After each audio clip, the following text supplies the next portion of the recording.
अखिलेश यादव ने 2024 लोकसभा चुनाव को लेकर तैयारी तेज कर दी है। लखनऊ में सपा कार्यकर्ताओं से मिल रहे हैं अखिलेश यादव और लखनऊ में सपा मुख्यालय पर सैकड़ों कार्यकर्ताओं की भीड़ भी जुटी हुई है। कोलकाता से लखनऊ लौटने के बाद अखिलेश की कार्यकर्ताओं से मुलाकात चल रही है। राष्ट्रीय कार्यकारिणी की बैठक के बाद अखिलेश यादव उत्साहित है, उनका विजन क्लियर है बिल्कुल, और इसके बाद वो अब कार्यकर्ताओं से मुलाकात कर रहे हैं। बैठक चल रही है, उनकी कार्यकर्ताओं से मुलाकात चल रही है कोलकाता से लखनऊ लौटने के बाद, और उनके लौटने के बाद सैकड़ों की कार्यकर्ताओं में भीड़ जुटी हुई है। अंग्रेजों को हटाने के लिए तुम हमें खून दो, हम तुम्हें आज़ादी देंगे, और वो माँ काली जी का और ये धरती है, और वो हमारे लिए बड़ी शुभ होती है। नेताजी ने जब जब कार्यकारिणी की बैठक हुई, दो बार सरकार बनी है, और केंद्र में भी मजबूत दखल नेताजी का रहा है, हमारे लिए शुभ है। और निश्चित तौर से जो कार्यकारिणी की बैठक वहाँ हुई है, समाजवादी पार्टी के लिए, देश के लिए शुभ रहेगा, और अच्छा संदेश लेकर के आए हैं। समाजवादी पार्टी कार्यक्रम में बड़ा उत्साह है। आज नेताजी से भी मिलने आए हैं, बड़ी तादाद में फैजाबाद अयोध्या के हमारे क्षेत्र के सब आए हैं।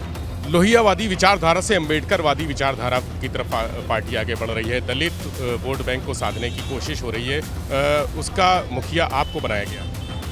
ये तो हम नहीं कह सकते, हम तो एक साधारण कार्यकर्ता अपने मानते हैं, हम तो अपने को एक साधारण कार्यकर्ता मानते हैं। ये तो माननीय नेताजी आज दुनिया में नहीं है, उनका आशीर्वाद था। उसी पैमाने पर माननीय अखिलेश जी आज उनका आशीर्वाद है। तो हम तो हमारा तो एक कार्यकर्ता की जो स्पिरिट होती है पार्टी को मजबूत करने के लिए, नेता पर समर्पित भाव की निष्ठा, ये भाव मेरे पास है। सबसे खास बात यह है कि पश्चिम बंगाल में जब आपने बैठक की, इतनी बड़ी बैठक हुई, यूपी में होनी चाहिए थी, उसको लेकर सवाल भी उठ रहे हैं, लेकिन क्या उद्देश्य था, क्या संदेश था पश्चिम बंगाल में बैठक करने का ममता बनर्जी? कोई नया बैठक नहीं हुई है। माननीय नेताजी आज दुनिया में नहीं है, जब वो थे तो दो बार वहाँ बैठकें हुई हैं और रणनीति तय हुई है। भारतीय जनता पार्टी का सफाया हुआ है, समाजवादी पार्टी की सरकार बनी है, दो बार सरकार बनी है।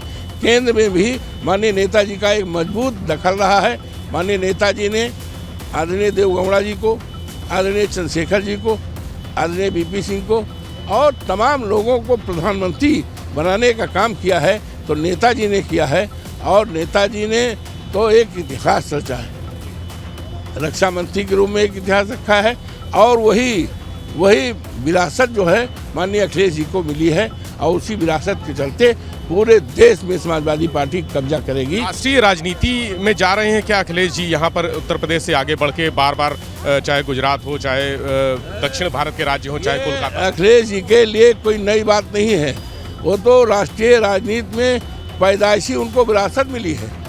उनको अगर विरासत मिली है तो शानदार नेता माननीय नेताजी के निधन के बाद वो शानदार विरासत उनको मिली है। तो ये कहना शुरुआती राजनीति है केंद्र के लिए नहीं, वो तो उनकी पैदाइशी है। कांग्रेस से अलग जाकर, कांग्रेस उनके साथ नहीं है या वो नहीं चाहते हैं, तो ऐसे में क्या सीन बन रहा है महागठबंधन? ये तो माननीय नेताजी से पूछिएगा भी। माननीय अखिलेश जी जो हमारे नेता हैं, देश के नेता हैं, ये सवाल उनसे पूछिएगा।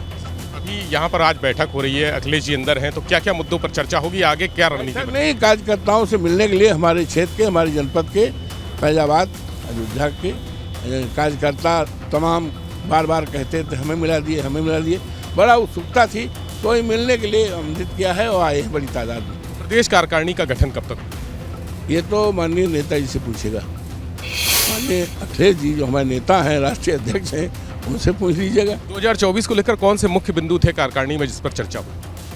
आपको कार्यकारिणी में जो हमारे प्रस्ताव पेश हुए हैं उसकी कापी हम दे देंगे और दे देंगे, आप देख लीजिएगा।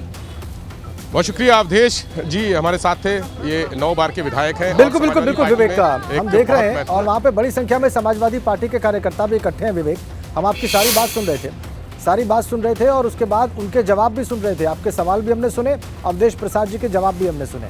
लेकिन विवेक, एक बात जो बार बार हम दर्शकों को बता रहे हैं और निकलकर सामने भी आई है, वो ये है कि अवधेश प्रसाद और रामजी लाल सुमन को सामने रखकर, चेहरा बनाकर दलितों के 5 से 6% वोट साधने की तैयारी है, और इससे एक विनिंग कॉम्बिनेशन बनाने की तैयारी है, भारतीय जनता पार्टी को हराने की तैयारी है। इस पर क्या कुछ कहा अवधेश प्रसाद ने?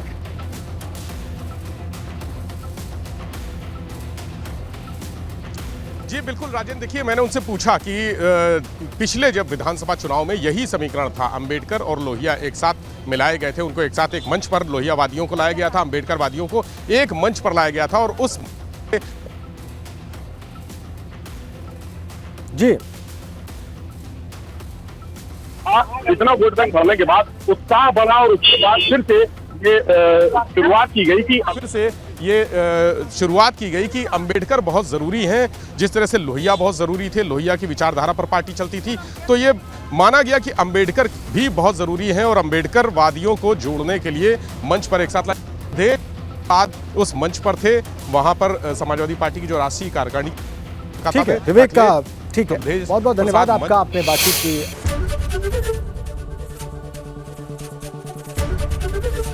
एबीपी गंगा, खबर आपकी, जुबान आपकी।